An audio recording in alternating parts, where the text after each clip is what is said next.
This is Anita from Reluctant Low Carb Life.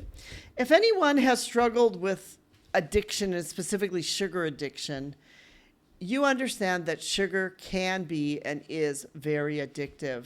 Today I want to talk about or answer the question, is sugar an addictive substance? I believe sugar is, yes, an addictive substance. Why? Because the sweetness in our mouth and in our brain, it causes our dopamines, and that's why you feel so good after you eat sugar.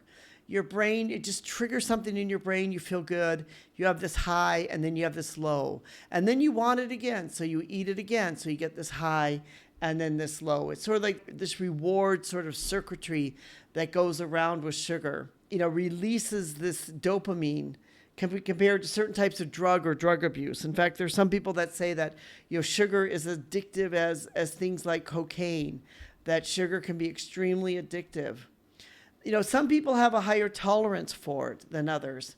But of course, if you don't have a high tolerance and the withdrawal, it can be very difficult for you to withdraw from sugar completely. That's why you can sit down, and I've done this, and maybe many of you out there are feeling like this. Maybe suddenly you have a bag of M&Ms, and before you know it, you've eaten the whole bag. Like I'm not talking a small bag, I'm talking a bigger bag, right? And because small bag, anybody can eat through those. It becomes, you're just sitting there, and before you know it, you're eating that, not even realizing you're eating it. And suddenly you've eaten it. Or a whole box of cookies where you're eating it and you didn't even realize that whole box of cookies is now gone.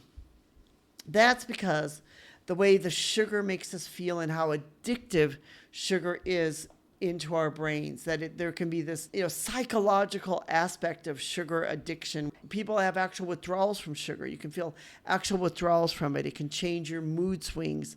You don't feel maybe as happy when you don't have sugar in your life. You have withdrawal symptoms like you would have from maybe if someone who had like a drug addiction. But there is a cost to our sugar addiction. And that's one of the big problems here is that there is a health cost to our sugar addiction. Excessive sugar leads to chronic, diseases, as we know. That's why, diabetes has gone up so much, especially the last 20 or 30 years, that diabetes has gone up very, very high because of the overconsumption of sugar. Most of us are eating more sugar than what we think we're eating.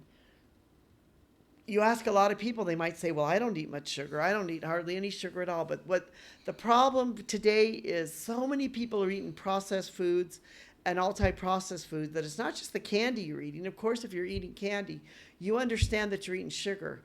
It's all the added sugars, which is in the food that we are not expecting it to be in the foods itself, which is causing us to have more sugar and sugar addiction than we've ever had before. So, there's different ways that we can look to combat this. First of all, the number one way is to start with education, is educating yourself about the perils of sugar. And two, starting to eat, as we talk about, eating fresh foods and foods that are fresh, that help give you satiety. If you're going to eat sugar, then add the sugar in yourself. In other words, if you're going to decide you're going to have a cookie, well, then bake the cookie yourself. You know how much sugar is exactly in that cookie. If you are going to have sugar in something you cook, you add that sugar and you know how much it is. Or do like I do, substitute for great sugar substitute like monk fruit sugar, which I will, if a recipe calls for some sugar, it needs a bit of sweetness, I will use monk fruit sugar, which has 0 calories and doesn't work the same way as sugar does, but also still gives you the sweet taste. So find ways to educate yourself and to be creative with it, but don't buy all these packaged or packaged foods which you don't know how much sugar is in there, and then really you're eating more sugar than what you think you are because you're eating those packaged foods, or you're eating out in places and you don't know how much sugar has been added into the food that they are serving you there. That's why things like fresh foods and whole foods is a great way for you to go, because you can really understand what kind of sugar you have in there. So when we ask the question, is sugar addictive?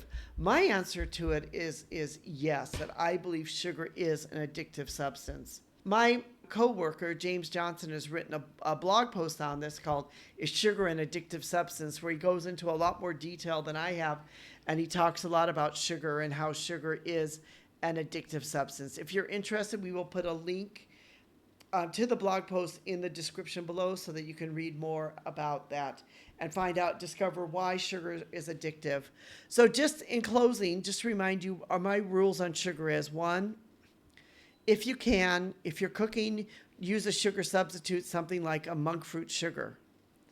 If it recalls for a little bit of sweetness, which recipes do, we like that sweet taste in our mouth, it will not work the same as an addiction as it does for real sugar. If you can't, put in less sugar than maybe what the recipe calls for. And eat fresh foods. That's what we talk about here a lot, because then at least you know then how much actual sugar is in that food. Or get your sugar in other ways, like fruits and in natural ways, which is far better for you than eating, just sugar plain. And understanding that when you do eat candy does have sugar, or cookies or packaged cookies, or all those things have sugar in them.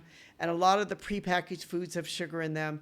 So you're eating a lot more sugar than what you think you are when you're eating those things. So be realistic about your sugar intake along with your sugar addiction. This is Anita from Reluctant Low Carb Life. Thank you so much for listening. Subscribe, become part of our community. And we'd love to hear from you and love to hear what you have to say. Thank you.